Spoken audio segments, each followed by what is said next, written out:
वहाँ कहाँ? हे मेरी माँ, मस्तिष्क के साथ साथ इसकी आंखें भी गई। अरे मेरी आंखों से देख, वो सामने। अरे वो पार्वती है या कोई ऋषि मुनि? चल चल कर देखते हैं। चल। नमः शिवाय। ओम नमः शिवाय। अरे ओ ज्ञानी जी, अरे ओ ज्ञानी योगी जी। ओम नमः शिवाय। मुनिवर, तुम्हारे भक्त आए हैं। भक्त नहीं मूर्खा, शिष्य आए हैं। शिष्य नहीं निर्बुद्धि, शिष्याएं आई हैं। तुम दोनों यहाँ क्या लेने आई हो? तुम्हें लेने आए हैं। मेरी सखी किसके ध्यान में बैठी थी? विजया, अब ये प्रश्न कहाँ रहा? हाँ री हाँ, प्रश्न तो कब का उत्तर बन गया है। तुम्हें हर समय छेड़छाड़ ही सूझती है। हर समय नहीं, समय समय पर। यदा कदा, अर्थात कभी कभी। देखो, जब कोई ध्यान में बैठा हो तो उसे बाधा पहुंचाना उचित नहीं है। वो पाप का भागी होता है। माई रे माई, हम तुम्हारे पाप में भागीदार नहीं होंगे। हम तो केवल तुम्हारी प्रसन्नता और तुम्हारे सुख में ही भागीदार बनेंगे। इसके लिए तुम दोनों को मेरी एक बात माननी होगी। अवश्य मानेंगे। तो फिर तुम दोनों यहाँ से चुपचाप चली जाओ। चलो विजया। चलो जया। ओम नमः शिवाय। ओम नमः शिवाय। कैलाशवासी शिव समझते क्या है अपने आप को? क्या वो हिमालय राज से भी ऊंचे हो गए? ये कहां का न्याय है कि हमारी ही भूमि पर आए अतिथि हमारा ही तिरस्कार करे? हमारे मान सम्मान का तनिक भी विचार नहीं किया उन्होंने।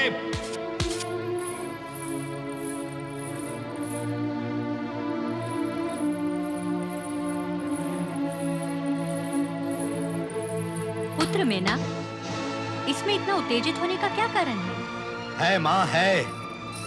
जिन्हें अपना आत्मसम्मान और स्वाभिमान प्रिय है, उनके लिए ये उत्तेजना का ही कारण है।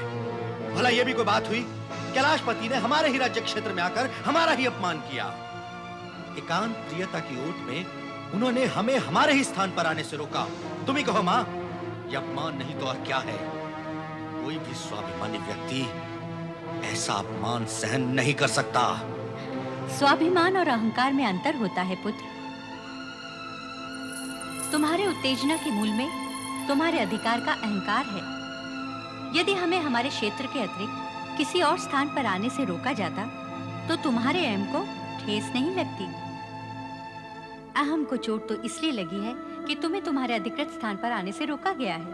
परंतु मां, उन्हें यह तो सोचना चाहिए था कि यदि वो हमें हमारे ही स्थान पर आने से रोकेंगे तो हमारी मानसिकता किस ओर गतिमान होगी। सारी स्थिति जानते हुए भी तुम ऐसी बातें क्यों कर रहे हो पुत्र?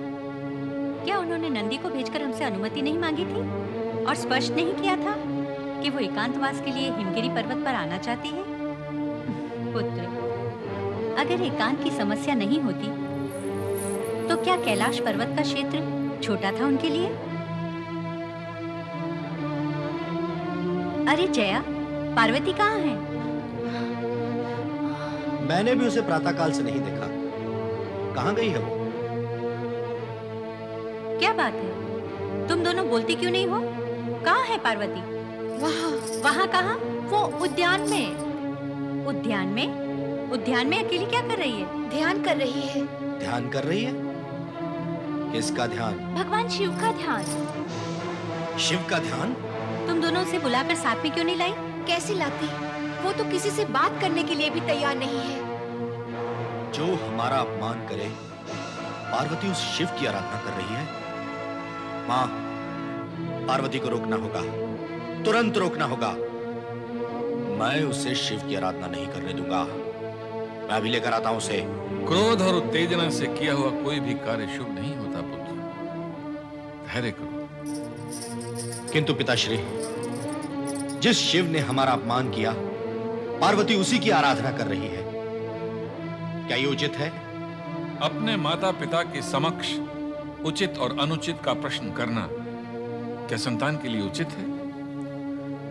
और तुम्हारा ये मान लेना कि शिव ने हमारा अपमान किया है, क्या ये उचित है? किसी की आराधना में विघ्न डालना भी क्या उचित है? उत्तर दो पुत्र।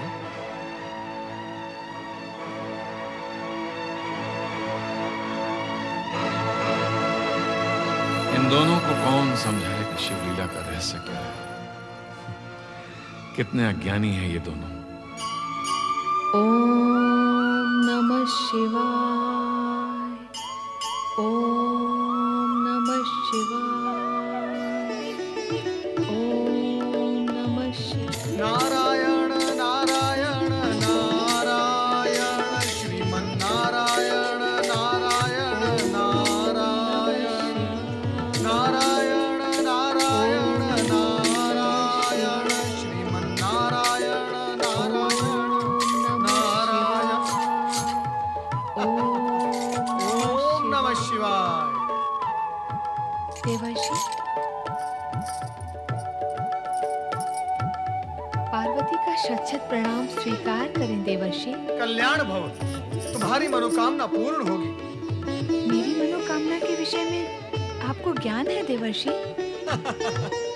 कुछ कुछ है, कुछ तुम बताओ, पूर्ण ज्ञान हो जाएगा।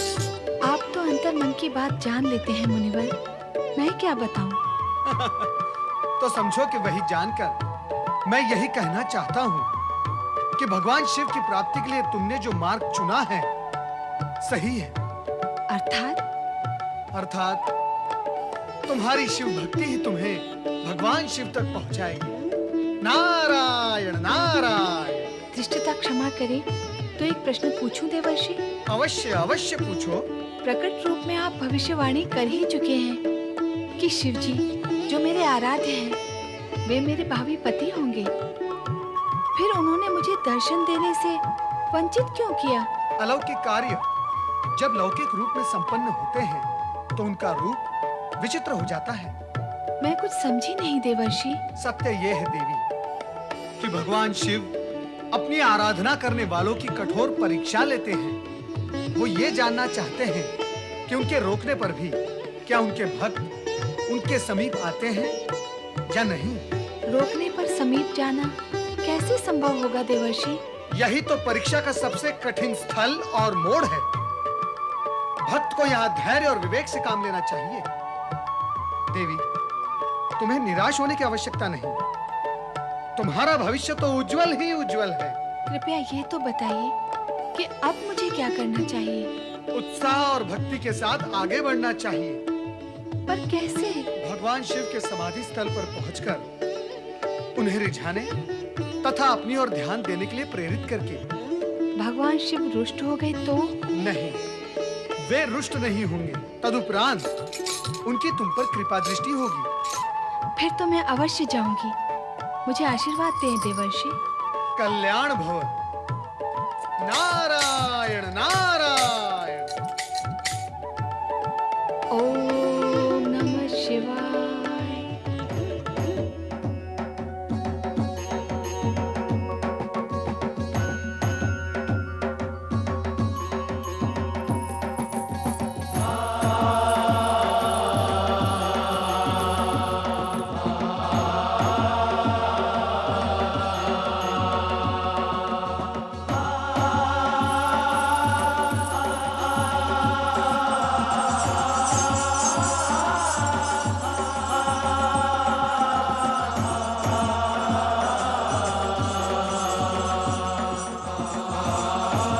क्षमा करें देवी, स्वामी के एकांत ध्यान में बाधा न डालें। अभी अभी तुम क्यों बाधा डाल रहे थे?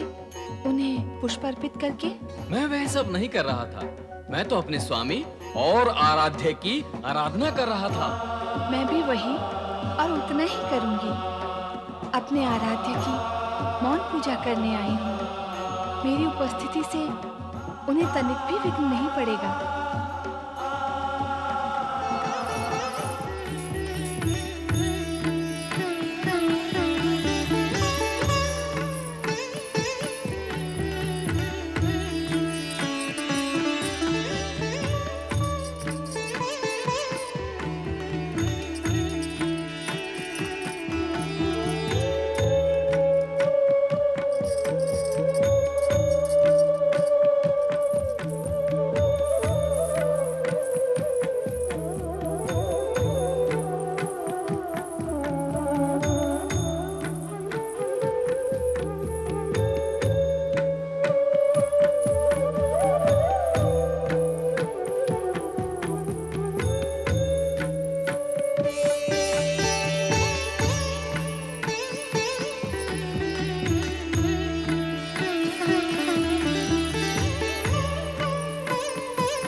मेरे आराध्य, आप तो अंतर्यामी हैं। आप मेरे मन की भावना और भविष्य दोनों का ज्ञान रखते हैं। मुझे पूर्ण विश्वास है कि आप मेरी मनोकामना अवश्य पूरी करेंगे।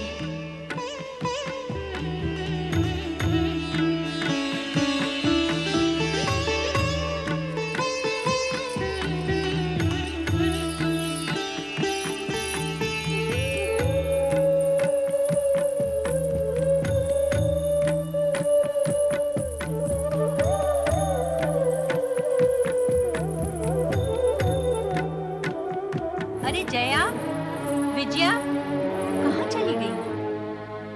क्या हुआ माँ? पुत्र, ये जया विजया कहाँ चली गई? कहीं देखा है तुमने उन्हें? यहीं कहीं होंगी। वो देखो, वो रही।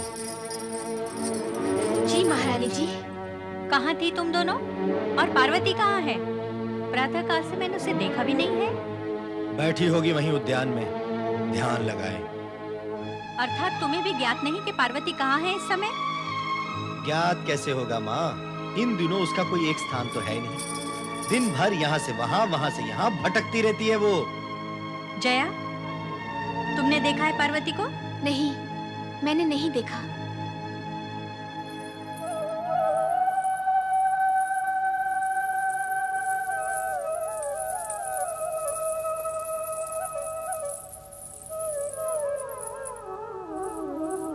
कहाँ गई थी तुम? बोलती क्यों नहीं? कहाँ गई थी तू? पार्वती! मैं अपने आराध्य भगवान शिव के दर्शन और आराधना के लिए गई थी। पार्वती! अपने कुल की लाज मर्यादा का विचार है तुम्हें? विचार होता तो वहां जाती ही क्यों? उसके पास जिसने हमारा अपमान किया। अपमान सम्मान का विचार ना भी हो तो भी क्या इसका वहां जाना उचित है? उस भस्म से लिपटे कैलाशपति और योगी के पास। भैया, मैं आपसे विनती करती हूँ कि आप उनके सम्मान में कुछ न कहें। मुझसे सुना नहीं जाएगा। क्यों नहीं सुना जाएगा? जब मैं कह सकता हूँ तो तुम मेरी बहन होकर क्यों नहीं सुन सकती? इसलिए कि वे मेरे आराध्य हैं। किसने कहा उसकी आराधना करने के लिए? आपसे किसने कहा? उनके प्रति अपने मन में दुर्भावना रखने के लिए? क्या ये मेरे प्रश्न का उत्तर है? हाँ, यही उत्तर है। ये मनमानी की बात है। जिसके लिए मन माने वही आराध्य, न माने तो घृणा का पात्र। जिस आधार पर आप उनका अपमान करते हैं, उसी मन बुद्धि के आधार पर मैं उनकी आराधना करती हूँ। तुम बुद्धि से नहीं, मन और भावनाओं से कार्य कर रही हो पार्वती। जीवन के निर्णय भावनाओं के आधार पर नहीं होते। भैया, मैं आपसे पुनः प्रार्थना करती हूँ कि आप मेरी शिव आराधना में बाधक न हो, अन्यथा परिणाम शुभ नहीं होंगे।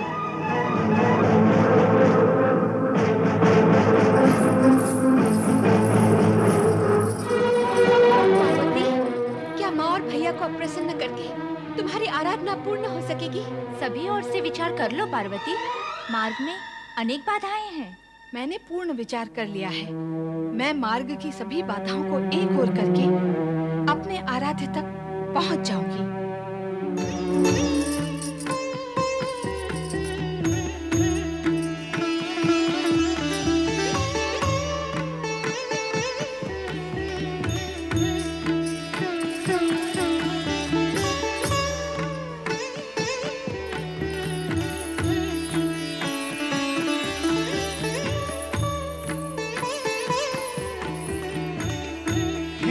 पार्वती,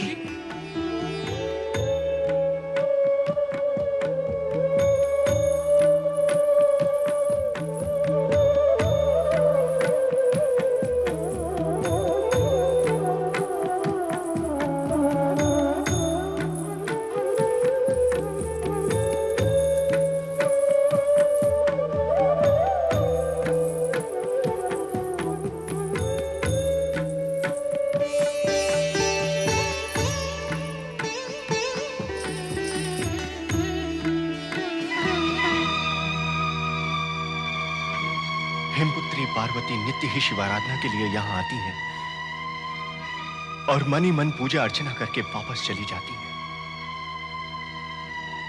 किंतु शिव शंकर की समाधि नहीं टूटती। वो तो अडेग अपनी समाधि में लीन एवं अवस्थित है। तो क्या भोलेनाथ की समाधि कभी टूटेगी नहीं? नहीं, ऐसा नहीं है। किंतु ये ज्ञात नहीं है कि ये समाधि कब तक टूटेगी। मेरा विचार है इस विषय में ब्रह्मा जी कुछ बता सकेंगे। हाँ, हमें उन्हीं के पास चलना होगा।